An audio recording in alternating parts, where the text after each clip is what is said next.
30 by 30 inch linen canvas, and I put a coat of burnt sienna on this to just get rid of that white. Now I used acrylics for that burnt sienna, which dries very quickly, but I am painting in oils. Now you can put oils over acrylics, but you can't put acrylics over oils. Now most often I start out with my darks and work towards my lights, but in this case I'm starting with the sky. Now the reason I generally start with my darks and work towards my lights, especially if I'm using acrylics, is because it's very hard to put dark colors over light colors.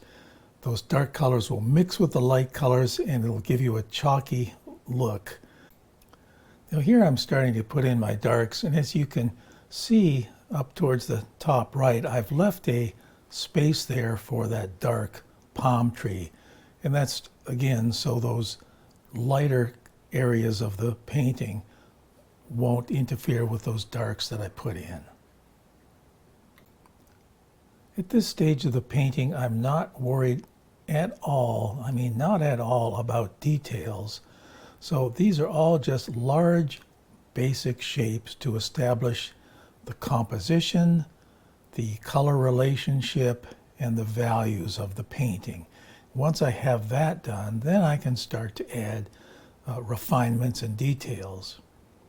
So even at this early stage, all those basic elements have been included.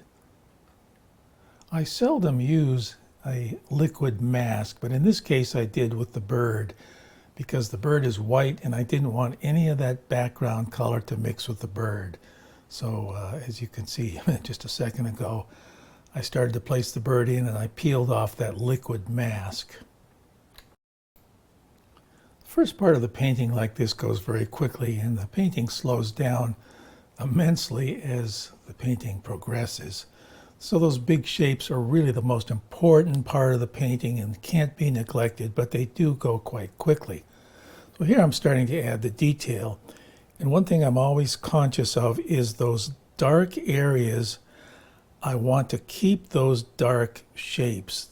In other words, I don't want to lighten up those shapes so much that I lose those dark shapes.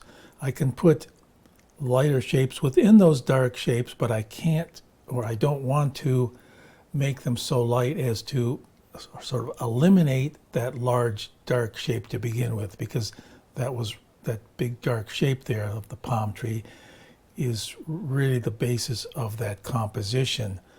And if I made that too light, it would be light against light, and I want to keep that dark. So I can put my lights over my darks here, but only to the degree that I keep the dark shape intact. I'm adding some negative areas right here between these palm fronds. And in the background, I'm adding some more palms in the distance. I move around in my painting all the time. I don't concentrate on one particular area and finish one area and then go and finish another area. I try and finish the whole painting sort of at once. So I'll work on one area, jump to another area. So the painting is basically finished to that point all over the entire painting, and not one particular area being totally finished. You can see here again where I keep all these dark areas pretty much dark. I lighten them up, but not to the degree that they're going to fight with those very light areas of the sky and water. From here on out, it's simply a matter of adding those finer touches and refinements. Painting goes a lot slower at this point, and I'm looking at my reference photo, standing back, thinking about it for a while, and trying not to overdo things. Here I'm working on the background some, jumping around from foreground to background, working the whole painting, working the painting as a whole, not just focusing on one area for very long. Here I'm adding some texture to the water and adjusting some of the colors. I'm keeping these greens very dark for the most part, but I'm trying to vary those greens to have some cool and some warm. Now here on the bird, I made the bird darker than I knew it was going to end up. So I'm putting my lights over my darks.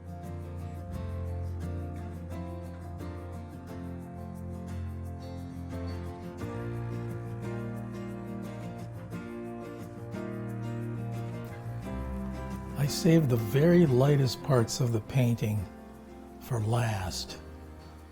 Here you can see on this bird, I built it up from the dark to the light. Now I'm adding those highlights on the bird.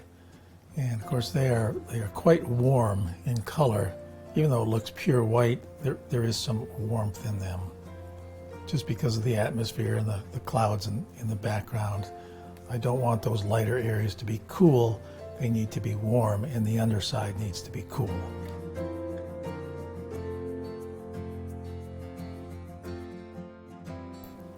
I'm adding a number of roseate spoonbills to this painting.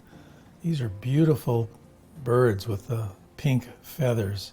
We have quite a few of them here in the area around St. Augustine, Florida. So I've drawn these in with some chalk, light chalk, and I have a number of reference photos for these birds.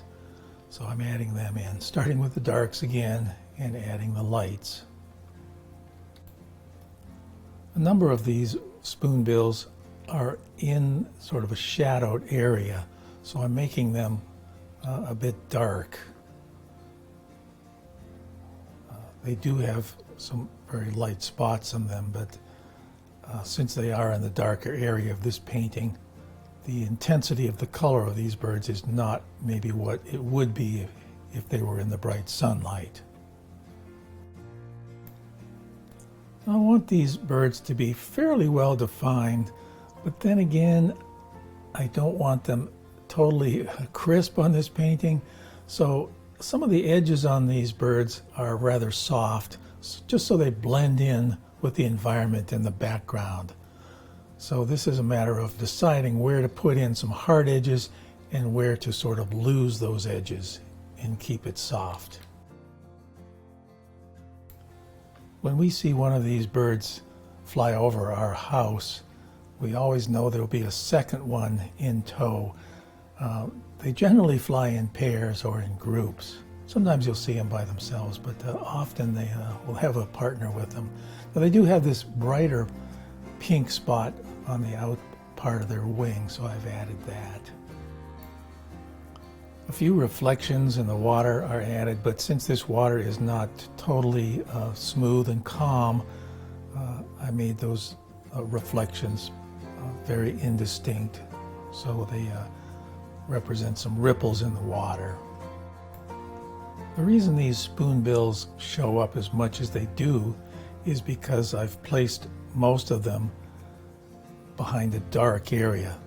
So in order to bring focus to a particular area or subject, a contrast between light and dark will always bring the viewer's eye to that area, bring attention to that area. If those spoonbills were out to the left of the painting into that lighter blue water, they would just not show up nearly as much.